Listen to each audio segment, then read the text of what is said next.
Hi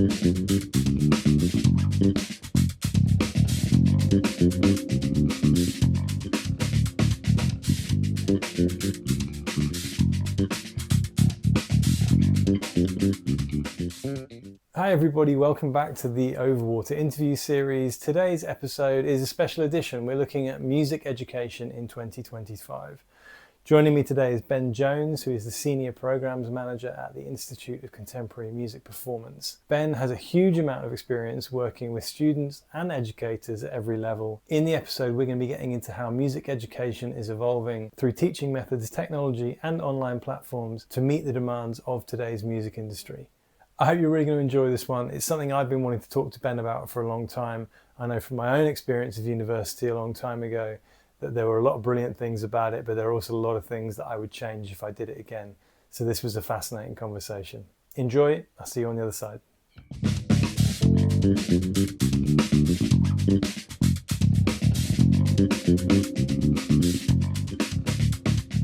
Thank you for coming on. I want to start. Can you just tell us about your role? Break it down for everybody. You're the Senior Programs Manager at ICMP. I think that's the correct title. That is right. Tell us about what that entails and what is the overall mission for ICMP as an institution. So my role is I'm one of the senior academic team. And my remit is to essentially be the leader for all performance provision across ICMP. So that's our undergraduate provision, our postgraduate provision, and then across all three cities, London, Liverpool, and Leeds.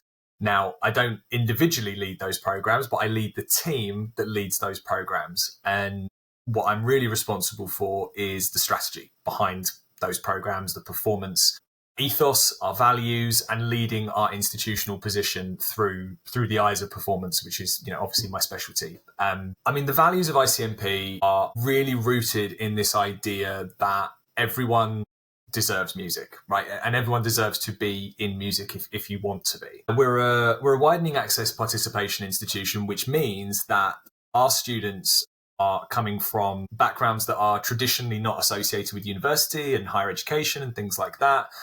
But we actually think that's the biggest privilege of all for us to serve those students. We're the opposite of a conservatoire model, basically. We're non-selective.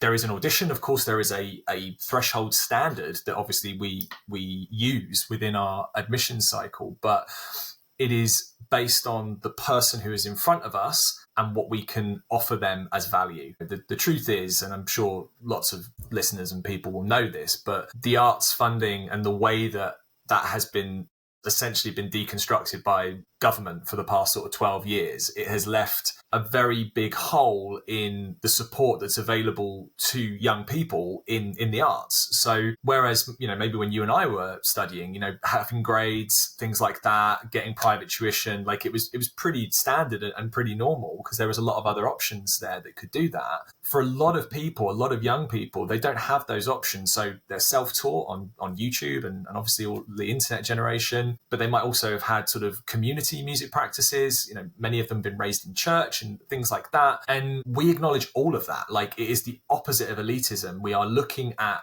the whole student, the whole person, the whole experience, and recognizing that there are multiple ways of demonstrating knowledge, experience, and those things. So that is our institutional position, is that we are there to serve a community of students who are interested in music and the creative arts, who are ready to work in that level, to be part of that sector. And we are just really thrilled to be the support behind that and to offer exceptional educational experiences rooted around that belief. Okay, fantastic. You mentioned kind of online learning, students learning through YouTube before they come to you guys. How do you think that has affected music education? Do you see great benefits to that? People doing something like a Scots-based lessons program before they come to you or during, or is it kind of diluting the message of training in institutions and following a degree pathway to learn your instrument? It's a really, really good question. I actually thought about this morning when I knew we were talking. I was like, I wonder if you can ask me something about that actually. So I think there's two points to this. So before we look at social media, let's look at competition. So if you you and I are obviously same generation and not too dissimilar in age as well. Mm-hmm. You can remember a time when things were done for fun. So let's say, you would just play for fun, you'd bake for fun, you would sew for fun, right? The generation now have never experienced that without there being a competition attached to it. So everything is now a competition. Baking is a competition. Dating is a competition. Music is a competition, which means that there's winners and losers attached to things, right? So now those hobbies, those creative sort of subjects that we have seen as kind of like an exploratory area, they're now held up in the media as like, well, you're going to either win or lose, and winners are going to be celebrated and losers are going to get ridiculed. And that's kind of how we've now accepted it. And, that came back from sort of like, before X Factor, it was like Pop Idol and essentially the reality TV world. So you have all that going on in one stage where basically now hobbies and art are essentially turned into competitions. And then you've got social media where you've got pretty much unfiltered access to what anyone thinks about a subject and can just put it out there and commodify that. So in many ways, that's a real positive for knowledge, okay? Because previously, you wouldn't be able to get free access to knowledge. So YouTube is an incredible resource and things like that. But as the numbers go up, the quality control is going to drop down, of course, because it's not a sustainable practice. We're talking billions of videos here. Like you can't even fathom how much information is out there. So what starts to happen is that certain spaces become misinformation, disinformation. I mean, I've seen so many videos where I've watched someone who has got an incredible studio set up. Like, it is amazing. It looks so slick, so professional, and actually talking nonsense, complete nonsense. I'm like, that's not factually accurate. That's not what that's called. And there's no kind of caveat to this. They are like, this is what it is. And I remember one, I can't remember the name of the drummer. It was a drum channel, and my friend John sent it to me, and he was talking about playing triplets, right? And he's there and he's seen this. Have you seen this? He's like, da, da, da, da, da, da. That's a triplet. And it's like, no, it's not. There was something actually, this personifies it, okay? And then I'll sort of finish to answer the question. We had a student a couple of years ago. We were talking about chords, I think it was. And I think we were saying a D7 chord. And we said, D7, we know it's F sharp, A and C. And they went, well, it's not. And I was like, well, the tutor with me was like, well, no, it is. It is. That's the D7 chord. Let's play it. That's a D7 chord. And they went, well, that's not what it said on this YouTube channel. And the tutor was like, no, I appreciate that. But I'm just telling you, that's the chord. That's the true chord. In this particular position, that's what the chord is. He went, well, how can he be wrong? He's got 500,000 subscribers. And in that point, there is the issue right there. It's I've got 500,000 subscribers, so I don't need quality control anymore. I can just say what I like, and people will go, well, he's got loads of followers, he must be right. So what it's done is essentially for us in sort of professional education who have spent, ICMP is over 30 years old of building, proper quality education. We've gone through all of the government rigor and all of those things, the regulatory bodies, all this stuff. We have that. And then in one click, our student can go off and go, my tutors are wrong because D7 is E, F sharp, A and C. And it's how do we combat that? We have to sort of go with it with the student. But you also have to explain to them, which is one of the most important things of higher education, is critical thinking. You cannot just click on something and go, that is the truth. You have to learn to go, okay, that could be one person's perspective. Or, ask myself the question, who is this person? Okay, yeah, they got 500,000 subscribers, but who are they? Are they a professional? Have they just managed to sort of have they bought their subscribers? The followers? We know that there's all these things you can do to manipulate the metrics and the data. So what it's done to education, it's meant that we have to also help them to navigate the world of information, because it is a bit of a cesspit sometimes for truth. You only have to look at the world as it is right now to see how dangerous that is when you get into those conversations. So yeah, it's created opportunity, which I think is amazing. And no disrespect to any of those platforms. Scott has built an incredible business, and he was the first one to do it, really, in the UK. Obviously incredible people like Derek Bennett and things like that who had also had channels in the past, but he has built an incredible platform It's a different offer to higher education, though. It's very much like, this will help you learn to play, and these will give you the nuts and bolts of playing. And you'll get to see really great content, and you'll see people, professionals, talk about their practice. That's an amazing service to offer, right? That is not higher education, though. Higher education is helping someone transform not just their playing, who they are through a learning experience. Whilst online learning can help with that, like this sort of stuff, podcasts, live podcasts, chatting to people can really assist. What you don't get is that one-on-one interaction, human connection, where you can actually go through that journey together. So it's a different offer. And because of that, you can't compare like for like. It's apples and oranges. They're cut from the same thing. They're both fruits, but they are not the same thing. So I think that's been the biggest impact that it's had. Yeah. Fantastic. It's a really interesting answer. I really like breaking down the kind of the holistic nature of higher education. It's developing you as a human being and not just as a bass player. For instance, absolutely. The critical thinking aspect is super important. Like you say, with all of the misinformation that's currently going on in the world, that's going to be a real key skill going forward. So to carry on with that then, if you're looking for lecturers or instrumental teachers for ICMP, what's the process? How do you select those people? What makes someone qualified? Because it's going to be more than just, following on from what you just said about online learning, it's more than just chops. It's more than just technique and a CV. So what skills do the teachers need so that they can deliver this message successfully to the students? So it starts with mindset. Why are you in education? Why do you want to teach? I've seen firsthand, I've experienced, I've been in rooms with, I've seen teachers who teach for themselves, and it's really clear straight away that they're teaching to hold some kind of power dynamic of being able to do something that their students can't do and get their ego stroked and stuff. Look, instrumental tuition has come from a model which is essentially the master and apprentice model, okay? And it's been established for hundreds of years, if not thousands, and we can go to different cultures and see that was the only way that music was taught. Some instruments you weren't allowed to touch for 3 years. You just sat with the master, you heard about the instrument, you lived that experience, and then you earned your chance to touch the instrument. Like, there are some extremes in the world of what this has been like, right? But it has always been, I play better than you, I will teach you, you will be lesser than me, and I will be more powerful than you. That's the power dynamic that has existed in teaching, let alone just instrumental teaching. If you go in with that mindset that I am holding that power over the student, or this is going to be a great ego stroke for me. This is controversial, but I just don't think you should ever go into education. I think education is a huge responsibility. It is. I mean, look, can you think of a time at any point in your educational life where a teacher made you think bad about yourself, or any negative experiences from school or anything like that? I mean, not a music teacher, but I can definitely remember teachers saying negative things.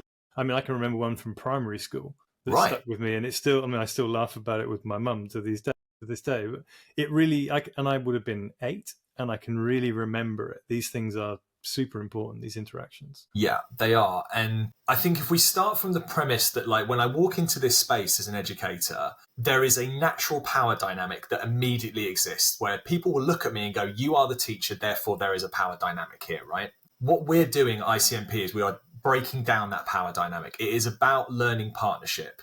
It's a timeline. So if this is the timeline, my students are here and I'm there. We're on the same timeline. I'm just further ahead than them. I've had more experience than them. I've gone through more life than them. But I don't see them as lesser than. I see them as, I can learn from you just as much as you can learn from me. And actually, the truth of who you're really going to learn from are the people around you, your friends, your peers. And that's actually where the true learning happens. You'll get some, obviously, really great work from your tutors. But again, higher ed is about the community of practice. It's about communities of musicians working together like we do in the real world. You learn from each other. You go on a gig and you meet someone you've never met before and you go, wow, I've never thought about it like that, or I've never heard it played like that. And it just makes you think about things in a different way. So if we take that as the entry point, what do we look for in our tutors is, first of all, a mindset that is in line with that they are coming to teach, to give back to the student, to be part of that experience for them, to take on the responsibility that they are responsible in some parts for that experience of that student, but who are curious, who are not set in their ways, who are up for the grey area of life, not this black and white polarized thing, instead being like, actually, I'm okay with someone asking me a question and me not having the answer to it. Whereas some tutors would freak out at the idea of being asked, oh, I've got this Meshuggah riff. Can you play it for me? And you're like, I don't play metal. Like, what do you mean? I can't play Meshuggah riff. And you think, oh my God, if I don't play it right, they're going to think I'm a terrible tutor. They're going to tell people. Like that fear-based stuff, which is the master and apprentice thing. It's like, you're not good enough to be my tutor type thing. That is just so debunked in 2025 now. All of the research points to that being a completely pointless model because let's face it, this is not life and death. This is music. This is the creative arts. Now, if you're my surgeon, I want to know that you've been trained in those extreme ways, right? Because it is extreme. And I've got, one of my very best friends from school is a brain surgeon. And it's very humbling to meet him every year and catch up on our lives because whilst my job can be really stressful, it is nothing like that. So those training methods are slightly different. What we're here to do and what our tutors need to do to work with us is to understand that you are a facilitator of learning. Your job is to set the environment up so those people or that person, whatever it is, can learn. And it's very different to what we've experienced in school. So the first thing we need you to do is be open-minded. We need you to be curious. We need you to obviously have a good work ethic, just like anything else in the world, like a good, strong, professional integrity, all of those things. But also be up for getting it wrong. That seems really weird to say, but like the pressure of perfectionism in teaching usually crushes great teachers early. And, this is higher ed. Primary and secondary, it's a different ballgame. Those teachers are under such pressure, such constraints. It's so tricky in that sector. I'm so lucky that higher ed is a lot freer and I can be very much, autonomous in what I do. And when we work with our tutors, that's what we're looking for. And then, of course, underneath all that, professional experience, real experience that you can then leverage and go, right, how is that useful for these students? How can I bring my experience into the classroom and help these people, but not go, well, this is what I did, so that's what you've got to do. It's like, well, no, here's what I did. And here's what I think about that. Looking back on it, maybe that wasn't the right thing to do. Like, what would you guys think about this? Like, here's an issue I had on a session the other day. And what would you do in that situation? Suddenly, you're not master and apprentice. You're like, oh, I'm just a little bit further ahead than you. Let's explore that together. Let's talk about that stuff together. And what you then do is you foreground empowering the student. We've all experienced it, right? Either from MDs, band leaders, whatever, who just make you feel good about a situation. You walk in and you're like, wow, this is just so great. I feel so supported. I was a bit nervous coming in, but they've made me feel so safe. They make me feel really great. And then what do? You show up in your best way. Of course you do, because all of those things are propping you up. On the other side, we also know what it's like to rock up when you've got a real issue there in leadership and you're like, oh God, like I'm actually being made an example of, or, they're trying to trip me up. Is this like, what is this? Like, this is really weird. Egos, personality clashes, all of that stuff happens in education all the time. So what we need our tutors to do is bring the humanity to it as well. So those things are critical for this type of work. That's interesting. How do you approach helping students be prepared for like a situation like you just explained there? Some rooms you'll go into and it's the most wonderfully supportive environment. You've got time, you've got freedom, everybody's happy. Some rooms you go into and somebody will be really on your case and, shouting out lines at you and expect you to learn something on the spot. So yeah, we want to support and work with, and it's kind of a two-way, more of a mentor or like an older sibling kind of thing than a master and apprentice. But how are we going to put across the reality that some rooms are hard and you need to be really on top of your stuff? Yeah, I think there's a phrase from a social researcher called Brené Brown, very, very famous voice in that space. And she says, clear is kind, right? The kindest thing you can be to someone is clear with them, right?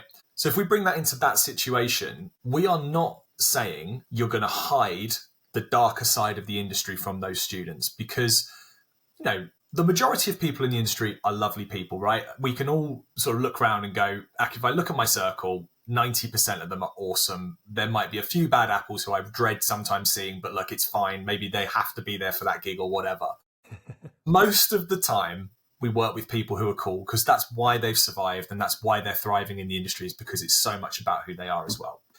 But we also walk into spaces where it is dominated in a certain level by people who have just made their name, and they can do what they like because they're a big name, and they will do what they like. If you want that gig, you take what they give you. With our students, we start from, let's just learn how people are first. Because let's face it, all of what we do as musicians is people. The music comes second. It's about people. That's what music really is. The conduit of our experience is our instruments and vocals and whatever, but it's just people in a room connecting in some way, or not, as it were. So if we can start with people, then we've got some options. So for example, in the first year, you're just going to learn songs together and play music together, because that alone starts throwing up all of these things that you may have never thought about with your personality, with other people's personalities. What is it like when you've prepped and they haven't? What is it like when a singer comes in at the wrong part and you just stare blankly at people, like who's going to change? And then like someone changes, then you chase it.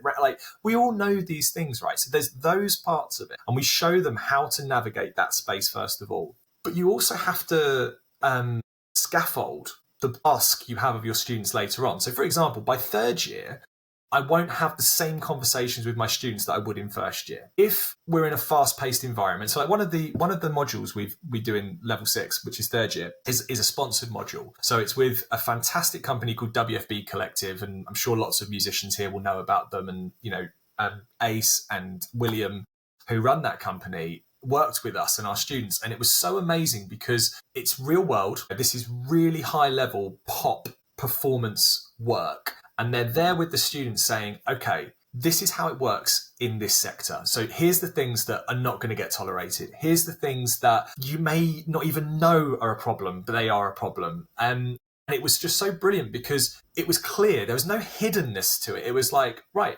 by the way, I've just noticed you've walked in 3 minutes late. So if that was a professional thing, I'd probably never work with you again. And, I'm really interested to see what you've worn today, because you know what the artist looks like, and yet you've dressed completely in. Do you see what I mean? And it's not a problem. It's actually being incredibly kind to them to say, look, here are the things that within this sector, of which I am a very high sort of, experienced person in, here are the expectations. Because one of the things that I've seen a lot that causes problems in every aspect of business, as much as I've been a musician, I've also owned my own business for 10 years. I'm in leadership practice.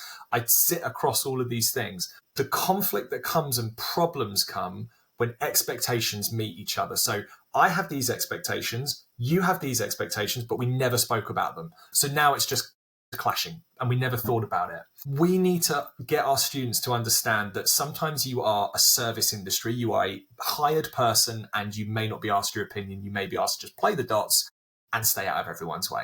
But sometimes you're going to walk into a space, and let's say, your early 30s or whatever, and your artist is in their 20s, you also might have a bit of a pastoral role there, because actually they're looking to you for guidance, and the management might put you together because you can also hold that space as well. So there's all these things that are now live issues in our industry that you didn't get taught before. And those are the things that we're focusing on, because there's no point in just drilling, playing chords back and forth. Do that work in your own time once you've got the skills to do that. But let's work on the things that actually make a difference, which is how you hold yourself in a room, how you balance your ego, how you deal with it when you've got some bad news that morning and you've got to walk into a session and then still be present in that space. We just try to make as much of it visible as possible, simulate it, and give them tools and scaffolding to actually deal with that.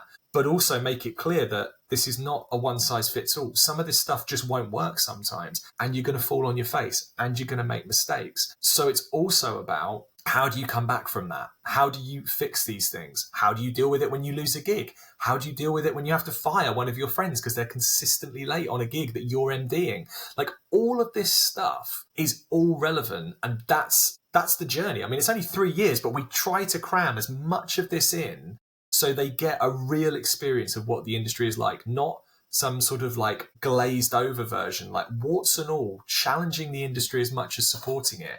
That's our approach. Fantastic. So that's a lot of that you were just talking about is to do with the kind of philosophy and, the individual's personality and how we can help them develop those elements to be ready for the industry. So obviously we're both bass players. Most of the audience is going to be bass players. Yeah. let's get specific about kind of bass performance type skills. What are the essential skills that I need to come out of ICMP with at the end of my degree course to go out and start making a living? So I think the top one has got to be versatility. As we know, when we say bass players, what do we mean? Do we mean electric players? Do we mean electric players who can play synth? Do you mean electric players who can play double? Do you mean electric players who can play arco? But, there's this whole world of what bass means these days. As we know, you can't do it all. Not to the same level. You have to start prioritizing different things. And as we've all seen in our own careers, maybe we moved away from electric because actually we noticed that the Mumford & Sons folky thing was picking up and you could get, you see what I mean? Like you move with the times, right?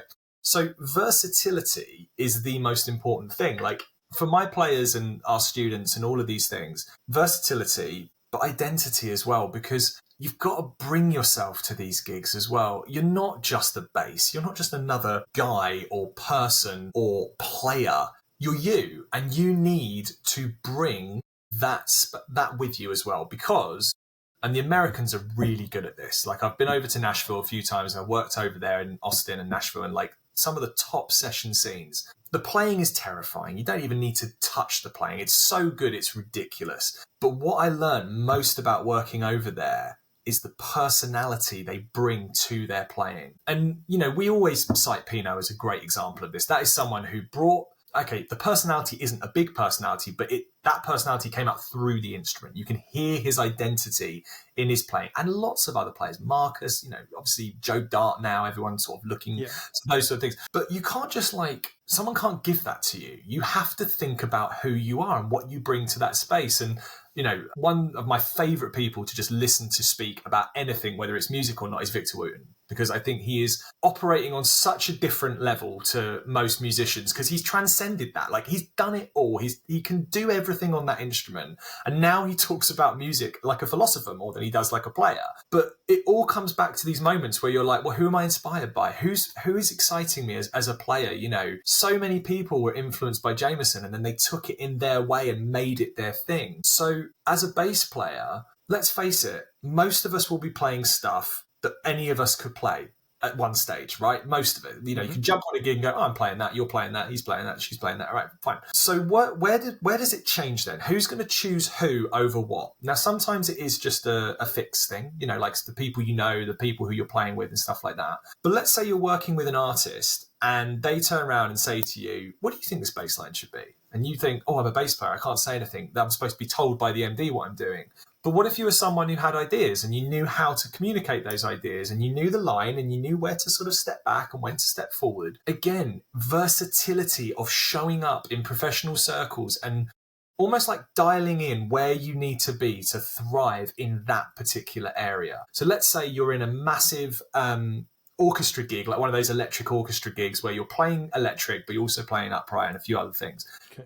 You do your thing, but there are a lot of other people behind you who are also really important. So you need to just do your thing and kind of stay out of the way and then be cool in the space afterwards. Whereas other gigs, you might be in like a funk band where bass is really prominent and actually it's choreoed and you've got to be into the choreo. You can't stand there and do the end whistle thing at the back because that's not going to work for that show. So all of it comes to versatility, but performance, and I think this is a word that we sometimes sort of say, but like, what do we actually mean? Performance is also a skill in itself outside of playing. Now, one of the things that I find bass players who study with us struggle with the most is performing. They can play, they are great players. And then I say, try doing this one, just staring into the audience. Don't look at your neck once. And I might as well have just cut their strings because that has completely thrown them off.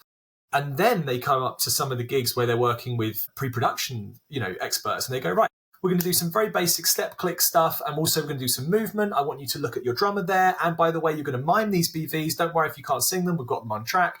And suddenly it's like, oh, hang on, this is a multitasking event. I'm not just playing bass. I thought this bass line was cool and I've got it. But now I've got to look, sing, dance, smile. These are professional skills as well. So those things are essential, but they all sit at the top of that umbrella of versatility. But also, maybe they're not the gigs for you. So don't beat yourself up if you can't do those things, but just know that some of those doors won't be open to you until you can do those things. But you might be the absolute perfect person for your bass down by your knees with a pick, laying in on eighth notes and rocking out on the set. Whereas some people can't rock out. They just can't do it. It's not in their personality type. And they look really awkward when they do it. And then MD's like, do you know what? That just looks so weird. I can't have that. So that person will get that gig, but you wouldn't have them depth for you on Dreamgirls because they can't read a note and their stylistic knowledge isn't that great. So they can't, do you see what I mean? Like the versatility opens doors, but you do have to decide which doors you're going to focus on in that first, let's say 1 or 2 years of your career post studies. So those things are really important because you can't do it all. So you do have to start prioritizing. Okay, that's interesting. So if bass player A is the guy with his bass around his knees playing with a pick, just wants to play rock. That was me, by the way, when I was 16. All right. And his dream is when he finishes his course is to be in a massive rock band and go out and tour the world doing that. Bass player B has done some associated board grades on double bass. He wants to get into working in the West End. How do these two very different personality types approach the course? Does the course lead them down their own pathway, or are you trying to merge their skills so the guy that wants to rock out is also learning a bit of reading, and the person who wants to do musical theatre is learning to improvise a bit more, learning how to play in a rock band, or learning some of the performance skills you were talking about? Can they mold their own course, or are the kind of modules preset? So the way that the modules work is essentially a funnel. So at the start, you're quite structured because you have to bring everybody up to that first year standard, and like that first year in higher ed, like you're just learning what it's like to be in higher ed, basically. Like it's kind of that balancing ground. And then as the years go on, the scope opens and the choices open up as well. So absolutely, you can bring those things out as you go. The way we've designed our BMUS course and our Cert HE course and as well as our postgraduate provision, well, let's just start with what your goals are. Right, that's the crucial thing. So let's take player A, who's the down by the knees playing in the rock band.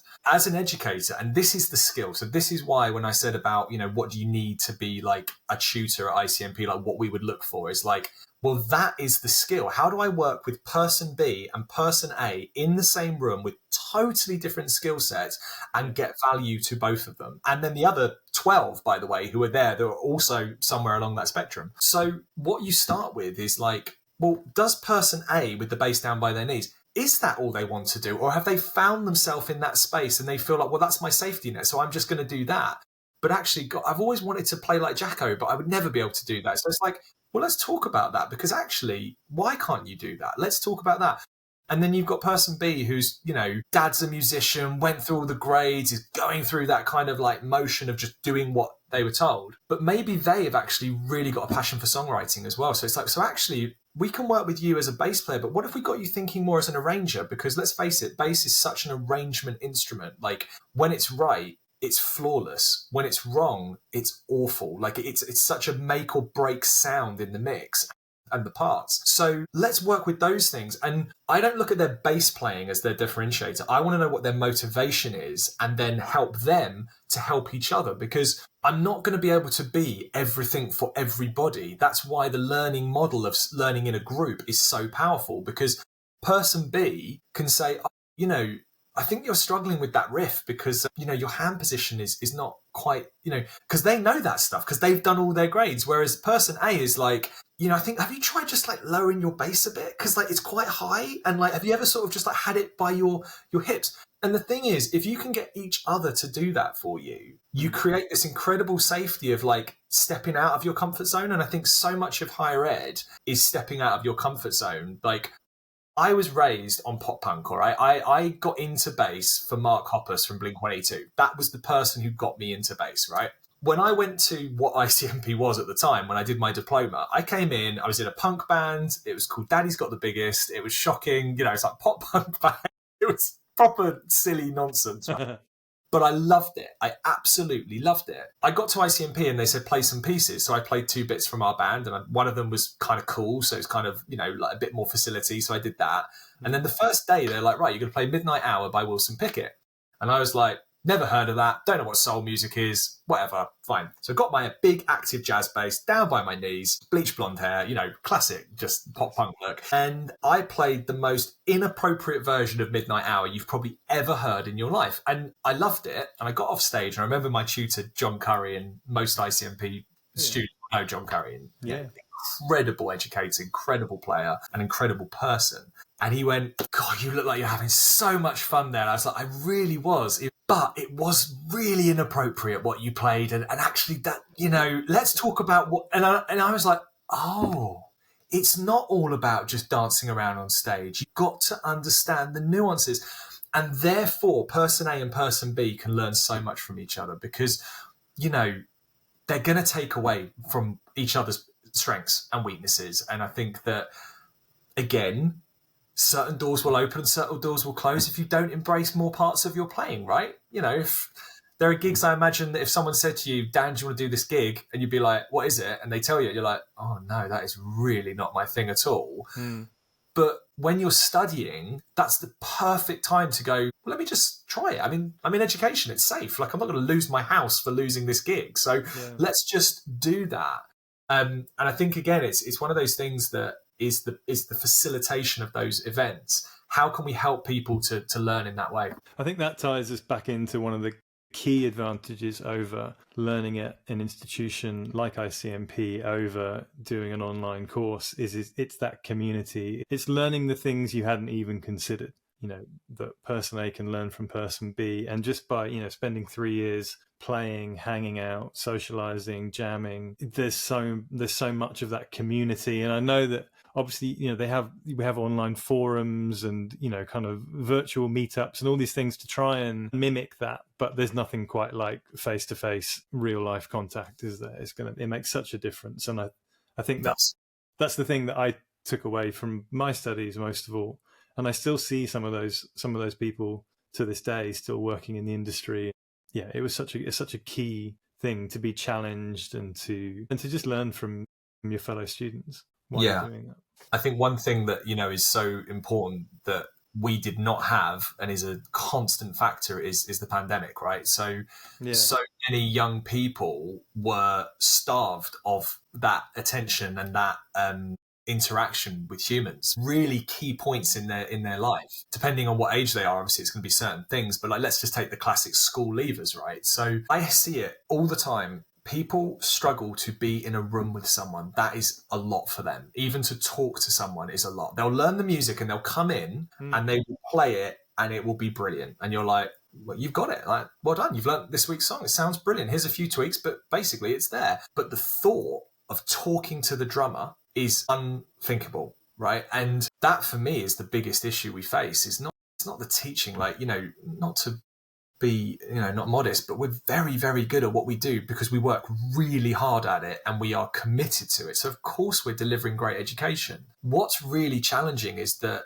education has become more than ever was. Like, you're not just a teacher. You might be their only contact. You might be counsel to them. You might be a mentor. You might be a friend. You might be all of these different things. And the challenge we have in ed at the moment, especially in higher ed, is that it's tough being a young person, right? It's tough being a student. There's a lot of stuff going on. I mean, if I could have my time again, I wouldn't be 18 for all the money in the world. Like, genuinely, not in this year. And I find it really challenging when I speak to some of my students. They're going through a lot. They've grown up only with social media. They've grown up with these pressures. They've got all sorts of insecurities that have come from lots of different things that are not their fault. It's so difficult to find a space where you can bring all of it with you, right? It's so important that you see that as well, because I think you and I and people of our age and our generation who learned music at that time, we didn't have the pressures of YouTube. We didn't have the pressures of Instagram. We could get it wrong and no one would know. And actually it was fine. It didn't matter.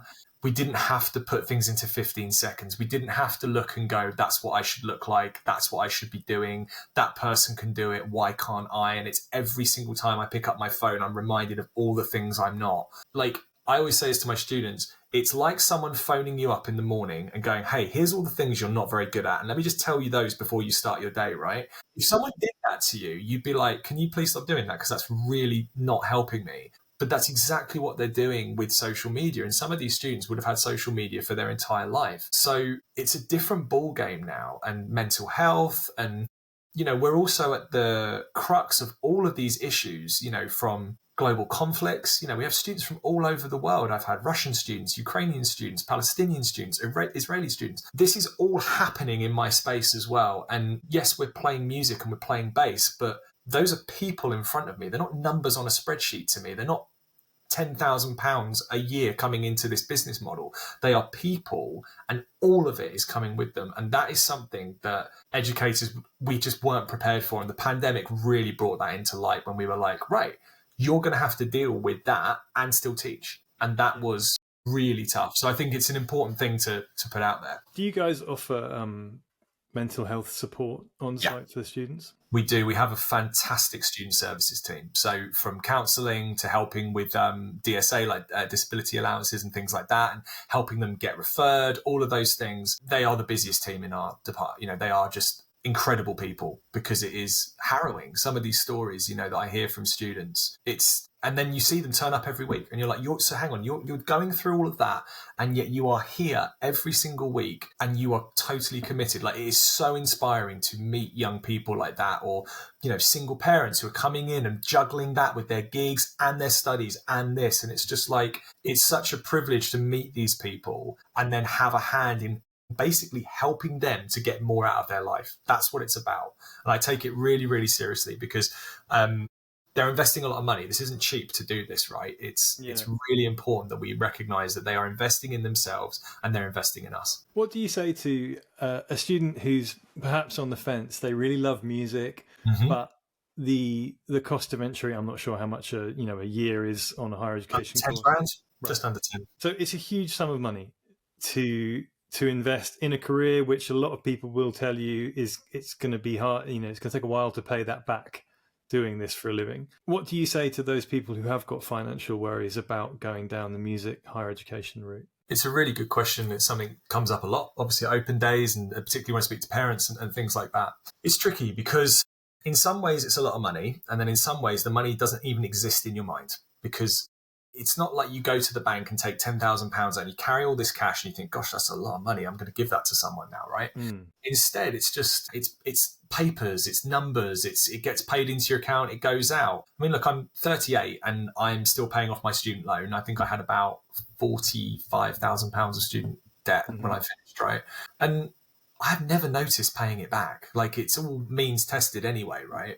So in some ways, if I thought about it, oh my God, I've got like 20 grand debt left on my head, but I don't feel like it. So that's really important, is that it doesn't feel like you've got debt. It's not like America where you leave hundreds of thousands of pounds of debt and you're like, or your family have to do these incredible things to get you through college. Our model is not like that. It's a lot more softer in that approach.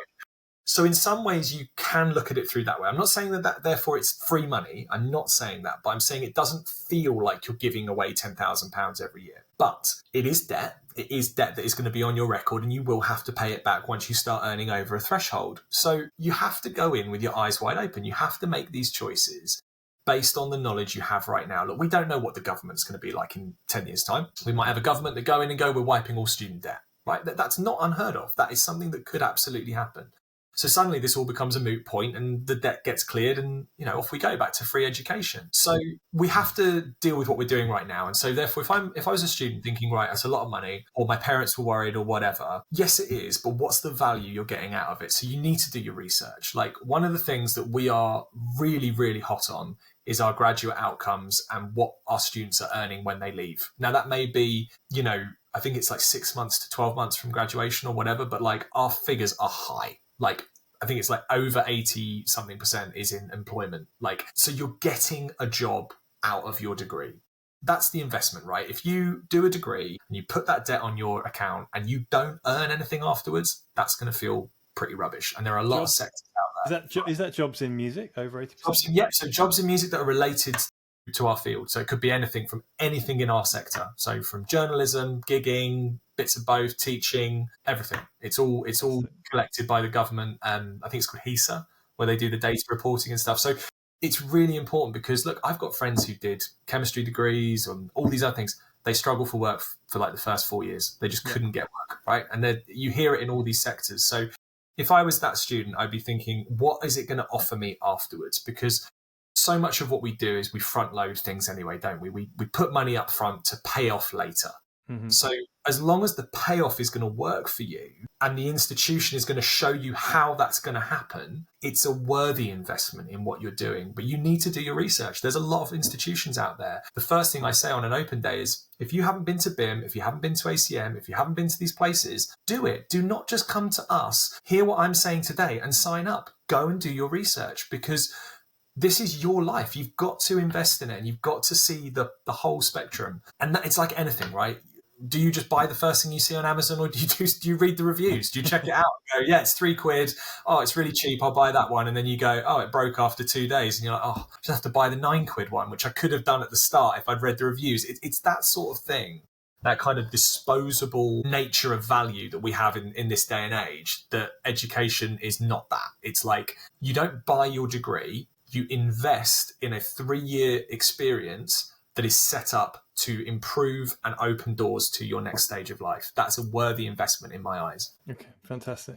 All right then. So finally, this is a bit of a tricky question, but if anyone can answer it, you can. If you had a magic wand, what needs to change in music education in the next decade? That's a great question, Dan. That's a really great question. Okay, 3 things. Number 1, I think we should remove all numerical grading until 16. I think all grading should be based on feedback. I think it should be based on dialogue. I think it should be based on the learner in front of you. And I mean that from every way, primary, secondary, right up to, what's 16, year 11 or something like that. Other European countries do that. In certain Scandinavian countries, they do that. And there is so much research out there of the detrimental effects of being told you are a 55 or you got a C or a 6, or I don't even know what the grading is now on those things, but essentially the attachment to a grade. So that's one of the first things I do. Second thing is I would change the government completely. And I would get people who are advising education ministers who are properly on the front line, not from the normal elitist colleges that are completely out of touch with 90% of the country and making legislation that affects people who they don't understand. And then the third thing I would do is I would completely overhaul the primary and secondary system about what we're teaching our kids. I think we need to start thinking very hard about what we're teaching young people, because in the next, how old are your children again, Dan? 6 and 18 months. 6 and 18 months, right. So when they're in their 20s, let's say, obviously 20 and 26, the world is going to look very, very different. I think AI is going to be fully integrated into our lives. We're going to probably have some sort of robotics and enhancement things like that. The world is going to start moving very, very quickly in technology terms, and education will be a big part of that as well. But I think we need to start teaching students and young people about critical thought, about social media, about truth, about understanding the world, because, and this is controversial, but I really do stand by it, so much of school is utterly useless to young people. It is ticking boxes for other people other than themselves. I'm not saying schooling itself is useless.